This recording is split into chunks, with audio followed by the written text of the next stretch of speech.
Hello everybody and welcome to this new channel that I've made to use for Planet Coaster builds and for some Planet Zoo as well, as the imminent arrival of Planet Coaster Zoo in October is coming. I thought it'd be a good way to show you my builds and build along with you. And I thought the perfect place to start would be to start a new park in Planet Coaster 2. Of course, this is a template map that I am using today. I thought I always find this a good base because I can't be bothered to make a whole car park and infrastructure and stuff. Just ignore the peeps. Let's shut this part. Ignore all the peeps walking down the road. And I thought let's spend some real time building a really good park, no matter how many episodes this is. And it's going to be like an update style rather than doing time lapses and stuff. And I thought we'd use this first episode as kind of a quick look around the park and show you what I've done so far, because I've made a start already, just getting the basics in and stuff that I wouldn't usually do or finish. So I thought it'd be a perfect way to get these wrapped up straight from the start, and then we can crack on with building a theme park. I can't remember what this template map's called, but I shall leave it in the description. I'll find out what the share code is, and we'll go from there.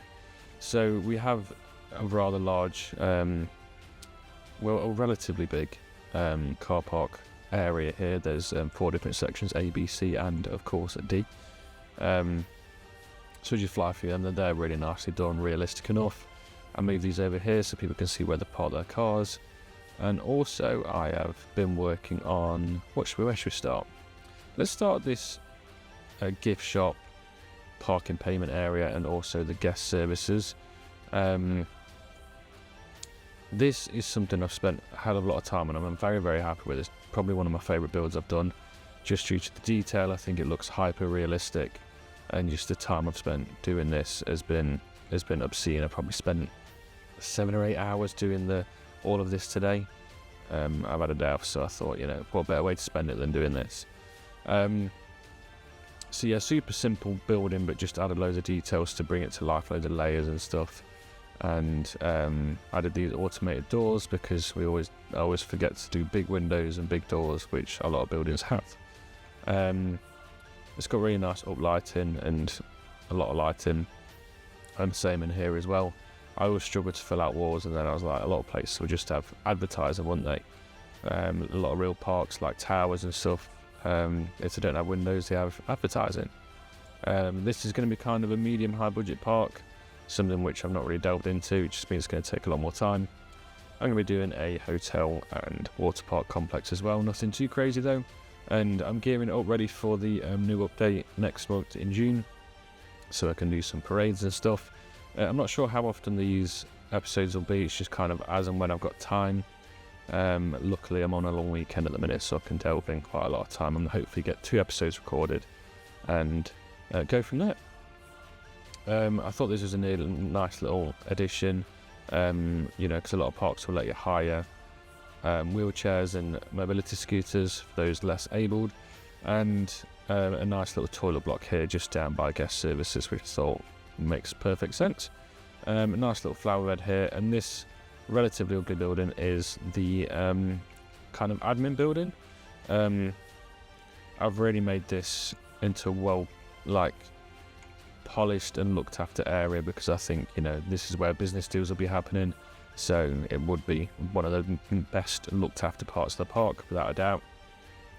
And just this whole area looks really nice. I made these little speaker stands and painted them green so they kind of fade in a bit, and I don't think they look too offensive. So I'm really happy with how this whole area came out. I spent a lot of time detailing it and making it right. Obviously not with the interior. Got your aircon units down here. I found a image of just an office block to use as inspiration, and it loosely looked like this. It's got this fence at the top for safety, I'm guessing. I've since realised I've done this aircon unit wrong, and it should have come out of here, but I made it come out the front. But we moved. Also put this little access platform area here, and also a ladder if they need to get out in emergencies or access the roof for whatever reason. Also, just dump some bits down here because that's how parks are in real life. There's stuff just dumped everywhere. And I think this area looks really good. It's got a road which leads back around to the car park here, which I need to make a little security hut. This is going to be like the delivery area, I guess.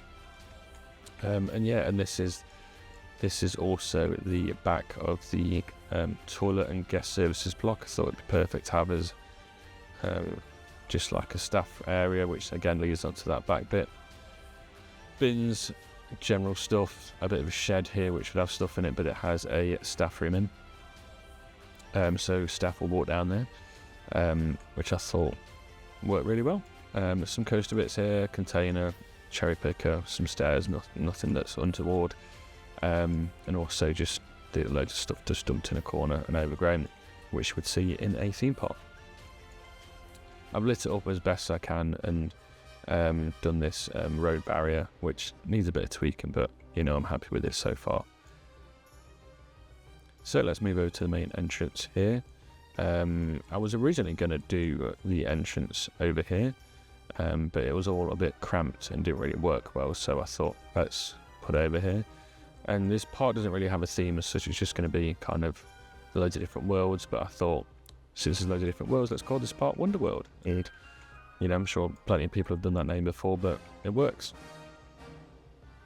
Found these on the workshop in this pack, which again I shall link in the description. It's got loads of nice little backstage stuff. It's where I got the container from and the aircon units and barriers and stuff like that. It's just helpful for stuff that I don't want to spend 2 hours doing, and saves me a job. So yeah, and this, I think they look really well. They're not, again, because I've kind of painted them in green, they're not too offensive, I don't think. I don't think they ruin the sight lines awfully. You know, you can't really notice them, I don't think anyway. Also added a barrier fence all the way around in nice green to blend in. And yeah, I think this area looks really good. I'm very happy with it. You could spend days trying to hide that building, but the reality is it probably won't be hidden in real life. I spent a lot of time on this entrance because I've always struggled with entrance buildings, and I'm really happy with how it's come out so far. The back end is very boxy still, and I wanted to incorporate something on this main bridge here, and I thought let's get our first ride in, which is a monorail. And it just, if you're down here, it just does look really cool, just like gliding over the top there, and added a nice centerpiece to the main plaza area here. And I think the scaling is really good as well. It's kind of a grand entrance, which I think works in any large theme park. So that's kind of all I've done so far, really. But I'm very, very happy with how it's going, and I'm super looking forward to getting properly into this series. And if you like this video, just give us a subscribe. If not, don't worry, you can just watch our videos. It's not, you know, I'm not here to make money. I'm here just to make cool parks and just spend some time yapping and whatever else. So yeah, thank you for watching if you're still here. I know it's a short one, but I just wanted to give you an introduction to the park. And yeah, thank you so much for watching, and I'll see you in the next episode, whatever that may be.